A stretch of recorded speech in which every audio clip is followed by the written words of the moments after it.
Et auteur de ce livre, À l'épreuve de la violence, chez Stock. Le récit, ça commence quand vous entrez au ministère de l'Intérieur, ça s'achève quelques heures après l'attentat du Bataclan en novembre 2015. Bonjour Bernard Cazeneuve. Bonjour. Merci d'être avec nous. C'est un récit dense, sobre, sans être sec. On en reparlera tout à l'heure, si vous voulez bien. Mais d'abord, évidemment, cet accident tragique dans cette guerre antiterroriste que la France mène au Sahel depuis maintenant en 2014, l'opération Barkhane. 13 militaires français sont tués dans une collision d'hélicoptères alors qu'ils traquaient les djihadistes.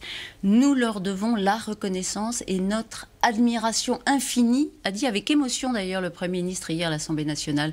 Ce sont des mots que vous auriez pu utiliser ?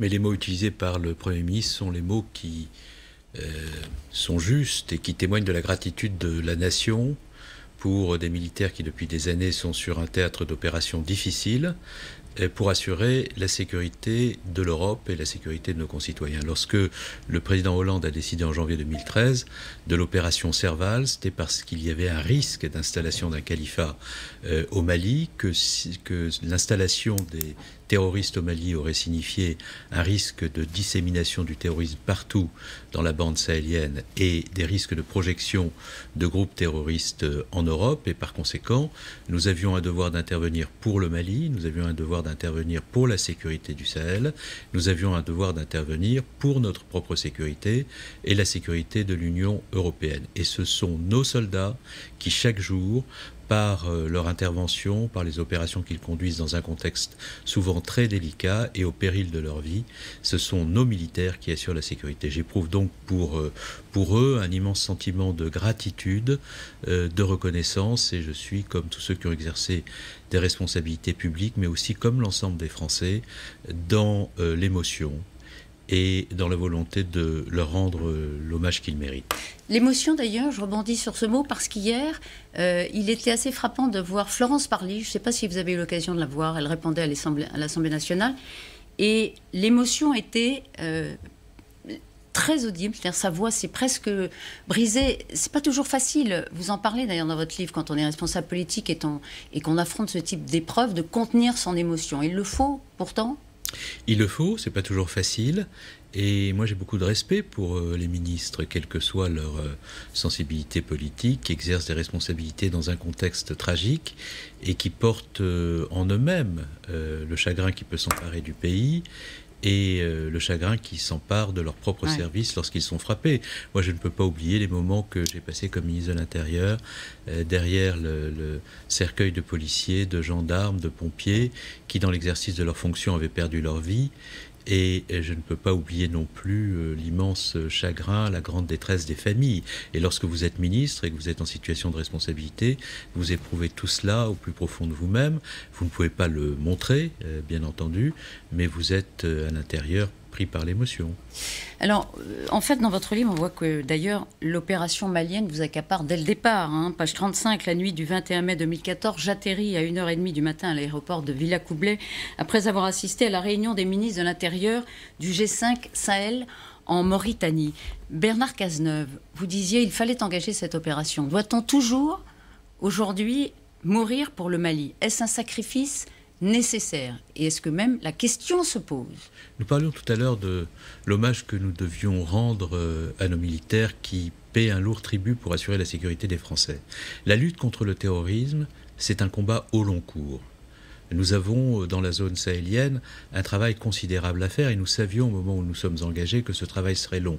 D'abord parce qu'il faut créer les conditions pour que les troupes africaines, les armées africaines, prennent le relais du travail que nous faisons nous-mêmes. D'où la nécessité de pouvoir les former dans le cadre d'opérations de coopération militaire qui sont conduites d'ailleurs pour partie par l'Union européenne. On parle beaucoup de l'Union européenne.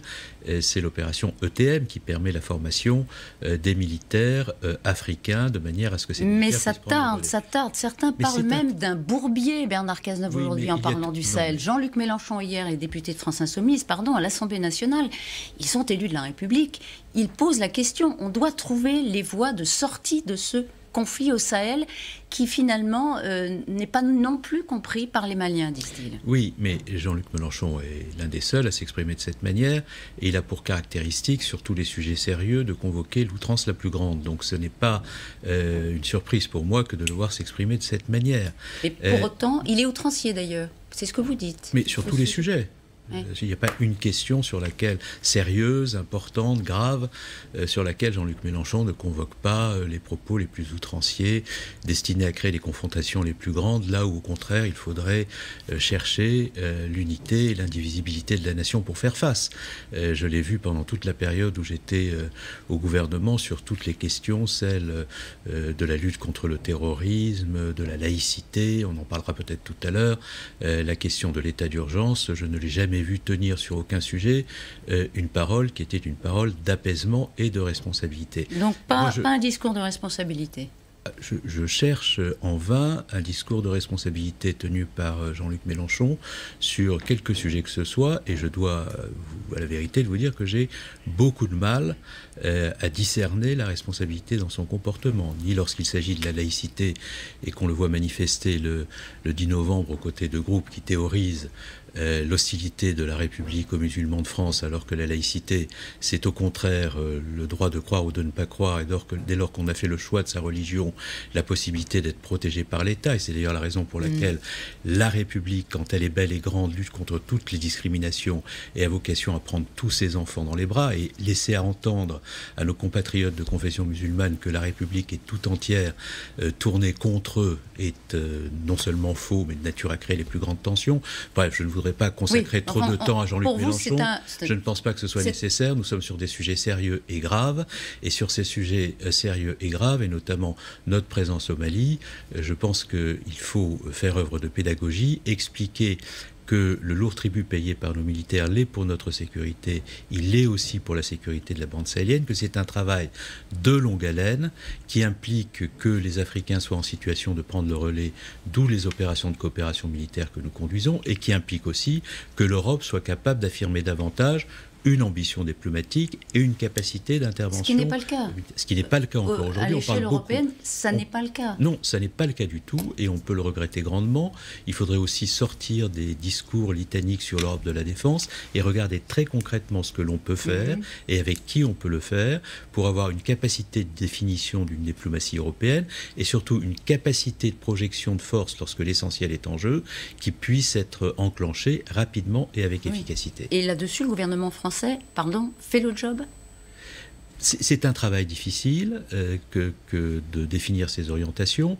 Je pense que le gouvernement français est trop dans l'incantation et trop peu dans la volonté d'atteindre des objectifs concrets. L'Europe, c'est une mécanique complexe et c'est une mécanique qui implique que sur tous les sujets, on essaie de trouver les solutions les plus opérationnelles et les plus adéquates. Ce n'est pas seulement l'Europe de grands discours lyriques, c'est aussi des politiques publiques qu'on porte. Mais ce que vous nous dites ce matin, c'est que poursuivre l'opération, d'ailleurs Servan d'abord, ensuite Barkhane, ça n'est pas tenter de vider l'océan à la petite cuillère.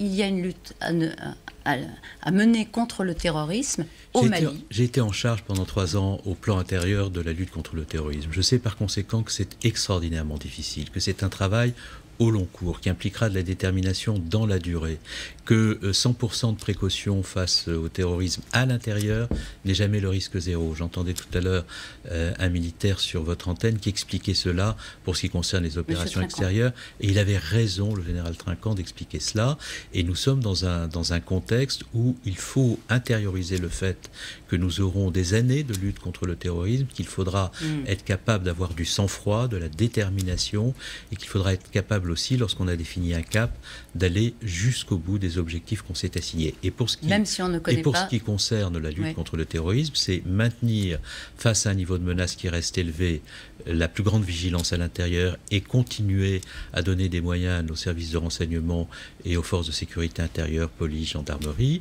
Ça veut dire à l'extérieur, lorsque nous sommes engagés sur des opérations comme celle qui nous a conduit à projeter nos forces dans la bande sahélienne, à aller au bout des missions que nous nous sommes assignées, même si en on ne essayant de connaît pas faire le en bout, sorte... pardon, même si on ne connaît pas. Mais on ne sait pas, on 10, ne sait jamais, 15 ans. on ne sait jamais quel est le terme d'un combat que l'on mène contre les forces qui veulent détruire les valeurs auxquelles nous croyons. Ça n'est pas une raison pour s'interroger sur la légitimité et la nécessité de le faire. Mais qui doute de la légitimité de lutter contre toutes les formes d'obscurantisme, de barbarie, et qui pourrait... on peut s'interroger sur l'efficacité stratégique d'une opération. Quelle est l'alternative ? C'est se désengager et laisser les terroristes récupérer le terrain qu'ils ont perdu depuis des années. C'est laisser les pays africains confrontés à ces groupes terroristes qui massacrent des enfants, des femmes, des familles. On a vu l'abjection du groupe Boko Haram. Il faut laisser donc les pays africains confrontés à cette horreur et laisser ces groupes se projeter en Europe sans avoir tenté de les réduire pour éviter qu'ils ne nous frappent. Quelle est la solution ? Votre réponse est non. La réponse est que la lutte contre le terrorisme implique de la persévérance, de la détermination, de la volonté et encore, je le dis, de la responsabilité.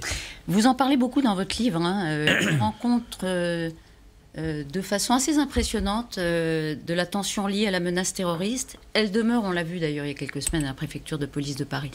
Un mot, avant d'entrer dans le livre, de la tension sociale qui a un peu pris le pas dans l'actualité en ce moment sur, d'ailleurs, la tension terroriste, même si elle est évidemment permanente. Cette tension sociale, Bernard Cazeneuve, dans le pays, vous la sentez ? Je la sens quotidiennement. Je continue à me rendre sur le territoire de la ville dont j'ai été le maire pendant près de 20 ans. Et donc, bien entendu, je sens cette tension. Je rencontre des Français. Elle vient de quoi ? Comment ? Qu'elle vient d'où, cette tension sociale ? Cette tension sociale vient du fait que les injustices sont là, qui rongent la société de l'intérieur, et que les Français ont le sentiment de cette injustice, ce qui explique d'ailleurs les mouvements sociaux qui sont intervenus au cours des derniers mois, et cette injustice doit être corrigée. Il y a par ailleurs le sentiment qui s'ancre au plus profond de notre pays que lorsque ceux qui dirigent disent réforme, en réalité il faut entendre recul. Et les Français sont inquiets, et cette inquiétude doit être prise en compte pour ce qu'elle est. Elle ne peut pas faire l'objet... Les Français entendent recul quand ils entendent le gouvernement parler de réforme ? Je prends la question des retraites, qui est une question extrêmement importante.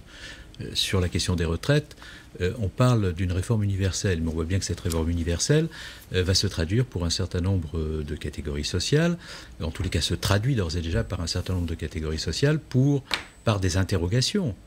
Par exemple, lorsque l'on parle des enseignants, on évoque la possibilité de soumettre à cotisation un certain nombre de primes qui ne le sont pas pour garantir ensuite qu'elles seront prises en compte dans le calcul de la retraite. Ça veut donc dire que pour assurer une retraite demain qui sera somme toute modeste, on pourrait remettre en cause le pouvoir d'achat d'aujourd'hui. Mais c'est un défaut de pédagogie, Bernard Cazeneuve, ou c'est un défaut de conception ? Il y a un deuxième sujet, qui est l'affaire de la retraite à points.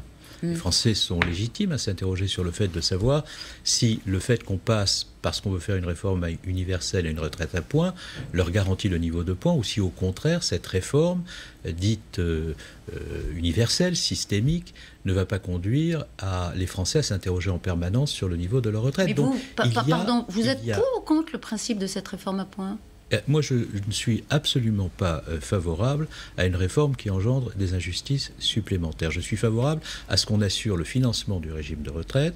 Je suis favorable à ce que l'on essaie de faire en sorte petit à petit à ce que les régimes de retraite soient alignés. Et toutes les réformes qui ont eu lieu jusqu'à présent ont permis de le faire sans trop de heurts. Mais je suis en revanche très défavorable à ce que nous soyons dans des injustices supplémentaires, dans une absence totale de clarté et dans un refus du dialogue. Or, aujourd'hui, il y a 3 sujets qui se posent et qui tendent les relations autour de cette réforme. C'est 1, le sentiment de l'injustice et l'inquiétude face à la capacité de cette réforme de garantir le niveau des retraites. 2, l'absence de clarté sur les objectifs entretenus par une communication gouvernementale non maîtrisée. Ça va de la clause du grand-père au niveau du point en passant par l'âge pivot. Sur tous ces sujets, nous sommes dans les brumes maccorlanesques. Et 3e sujet, c'est la question de la discussion avec les organisations syndicales, y compris avec les syndicats qui étaient ouverts à la réforme, la CFDT. On voit bien que le patron de la CFDT, Laurent Berger, ne cesse de dire attention, cette réforme ne peut pas se faire sans dialogue. Bon, il y a un autre sujet sur lequel je voudrais insister. Aucune réforme sociale ne se fera en France sans qu'il y ait en face du gouvernement des corps intermédiaires que l'on respecte, avec lesquels on dialogue et avec lesquels on construit des compromis. Mais ce que et moi, je crois crois à la dans votre démocratie message, sociale. c'est que pour vous, la réforme n'est pas juste. je suis très inquiet sur les conséquences que pourrait avoir cette réforme pour un certain nombre de Français qui ont travaillé durement et qui pourraient, pour que ce système universel se mette en place, se trouver dans une situation où un certain nombre de sujets auxquels ils tiennent ne seraient pas garantis. Et d'ailleurs, je constate que le gouvernement lui-même se heurte à ces difficultés techniques pour un certain nombre de Français, notamment fonctionnaires. C'est un défaut de conception pour vous, Bernard Cazeneuve ? C'est un défaut d'anticipation, comme vous sous-entendiez un peu tout à l'heure. Enfin... Je pense qu'il y a un défaut de conception, c'est que la verticalité telle qu'elle a été conçue par le gouvernement depuis le début du quinquennat d'Emmanuel Macron conduit à faire totalement l'impasse sur les forces syndicales qui peuvent, par des compromis, permettre de faire de bonnes réformes. Et à un moment donné, il est absolument indispensable que l'on mette les organisations syndicales autour de la table, que l'on engage avec elles un dialogue approfondi pour que les réformes soient justes, qu'elles soient claires dans leurs objectifs et qu'elles soient négociées.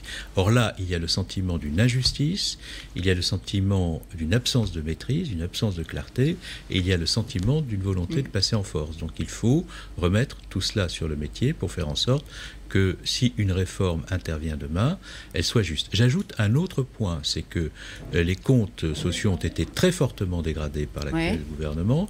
La volonté de mettre en place un dispositif d'exonération des cotisations sociales salariées non compensé par l'État a profondément dégradé les équilibres des régimes de retraite. Et ceux qui ont dégradé les équilibres des régimes de retraite expliquent aujourd'hui qu'ils sont dégradés. C'est de leur responsabilité de les rétablir en compensant les exonérations de charges qu'ils ont eux-mêmes souhaité consentir. Alors ça, c'est le problème de la non-compensation.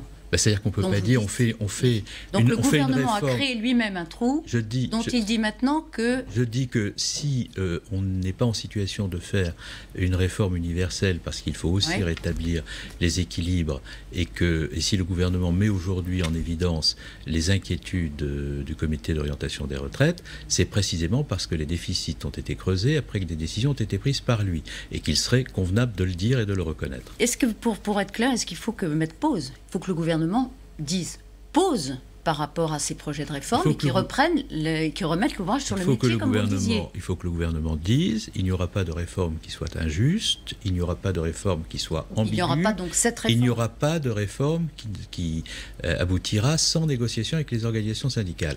Et lorsque l'on gouverne, on peut corriger le tir.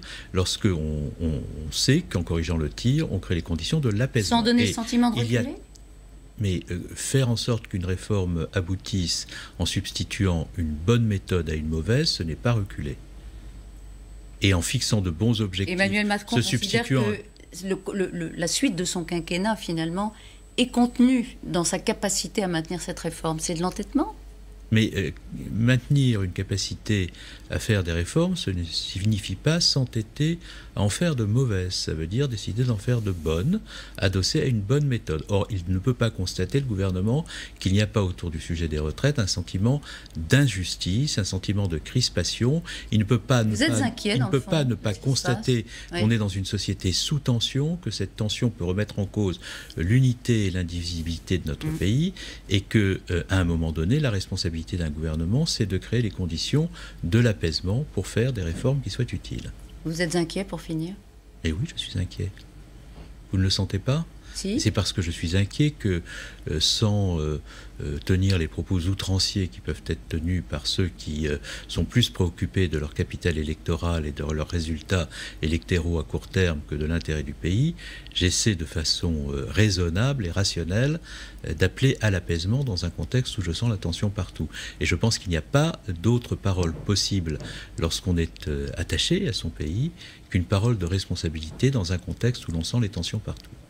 Bernard Cazeneuve, un mot de ce livre. Il y a 2 gros chapitres consacrés aux attentats parisiens de 2015. Je l'ai dit, les pages que vous y consacrez rendent compte de ce climat impressionnant, de la densité au cœur du pouvoir. Mais il y a beaucoup a été écrit. Beaucoup ont témoigné.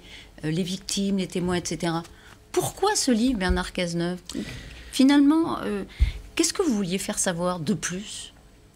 D'abord, j'étais en première ligne pendant cette période.